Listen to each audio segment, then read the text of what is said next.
ایریج star T V کے معزز ناظرین، میں شکیل احمد آپ تمام دیکھنے اور سننے والوں کو میرا اسلام۔ ناظرین، یورپ میں چند روز کے دوران پڑنے والی شدید گرمی نے یورپ سمیت دنیا کے مختلف ممالک کی بہترین انفراسٹرکچر کو بری طرح سے متاثر کر دیا۔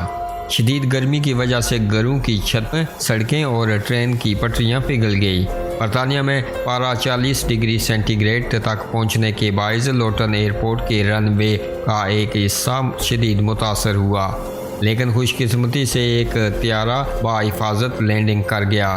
رن وے پگھلنے کی وجہ سے فلائٹس آپریشن بھی عارضی طور پر متاثر ہوا۔ ناظرین، شدید گرمی سے پلوں کو بھی نقصان پہنچنے کا خدشہ ہے۔ اس سلسلے میں لندن میں قائم 134 سالہ قدیم ہیمر سمتھ پل کو بھی گرمی سے بچانے کے لیے حفاظتی خول سے ڈھانپ دیا گیا، جبکہ ٹرین کی پٹریوں پر سفید رنگ کر دیا گیا۔